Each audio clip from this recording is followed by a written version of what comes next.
Trongនេះសូមបងប្អូនទាំងអស់គ្នាវីដេអូមួយនេះនេះខ្ញុំចង់លើកឡើងពីប្រធានបទតកតងជាមួយនឹងជំងឺបាក់ទឹកចិត្តនេះខ្ញុំមិនមែនជាអ្នកជំនាញ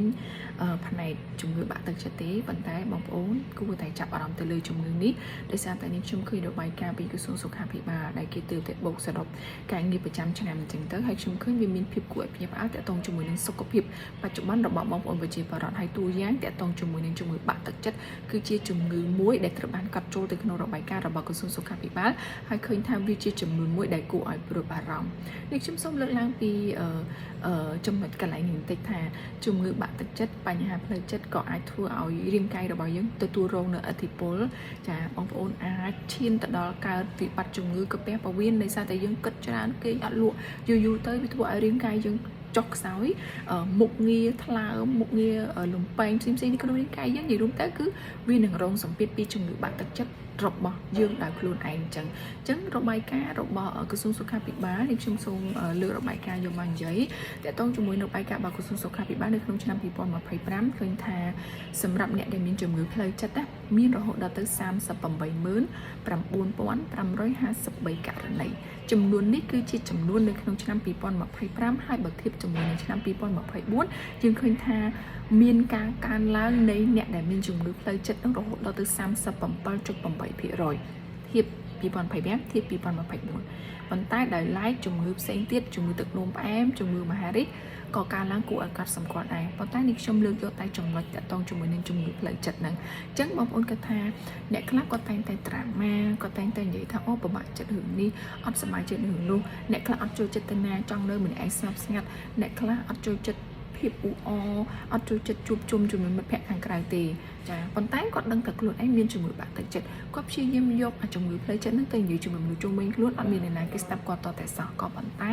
យើងមើលតួលេខរបាយការណ៍របស់ក្រសួងសុខាភិបាលទៅមិនយើងដឹងថា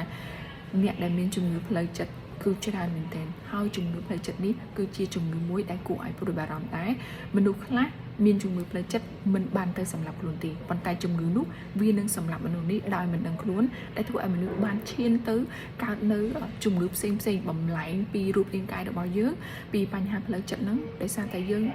ពិបាកចិត្តខ្លាំងមិនញ៉ាំមិនគេង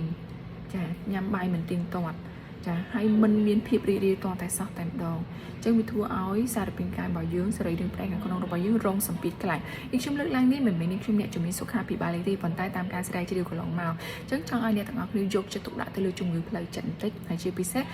ខ្លួនឯងតែម្ដងសូមឲ្យរឹងមាំគ្រប់គ្រាន់នៅក្នុងការតតាំងនឹងបញ្ហាផ្លូវចិត្តកុំទោទន់កុំរងចាំការលើកទឹកចិត្តពីអ្នកដទៃពីព្រោះថារងចាំឲ្យអ្នកដទៃមកលើកទឹកចិត្តយើងគឺវាមិនងាយទេគេក៏មានផលវិបាកផ្លូវចិត្តរបស់គេដូចគ្នាផងដែរអញ្ចឹងមានតែយើងខ្លួនឯងទេដែលជាមនុស្សដំបូងដែលអាចលើកទឹកចិត្តខ្លួនឯងព្យាបាលផ្លូវចិត្តខ្លួនឯងលើកខ្លួនឯងឲ្យក្រោកឈរឡើងពីបញ្ហាផ្លូវចិត្តនេះបានបន្ទាប់មកទៀតជូនទៅដល់សាច់ញាតិក្រុមគ្រួសារកុំព្យាយាមប្រើប្រាស់ពាក្យសម្ដីណាដែលនិយាយចេញទៅបំបាក់ទឹកចិត្តសមាជិកបំបាក់ទឹកចិត្តមិត្តភ័ក្តិបំបាក់ទឹកចិត្តបងប្អូនបំបាក់ទឹកចិត្តមនុស្សជុំវិញខ្លួនយើងពីព្រោះថាពាក្យសម្ដីបំបាក់ទឹកចិត្តរបស់យើងនេះវាបានคล้ายទៅជាអាវុធមួយវាធ្វើឲ្យគាត់អាចនឹងឈានចូលទៅដល់ជំងឺផ្លូវចិត្តពីមួយថ្ងៃទៅមួយថ្ងៃដែលសារតែมันអាចលុបនៅពាក្យសម្ដីដែលយើងនិយាយបំបាក់ទឹកចិត្តគាត់នឹងបានអញ្ចឹងចង់ឲ្យបងប្អូនងាកមកលើកទឹកចិត្តគ្នាឲ្យបានច្រើនជៀសពីបញ្ហាជំងឺផ្លូវចិត្តដើម្បីឲ្យយើងអាចរស់នៅក្នុងសង្គមមួយដែល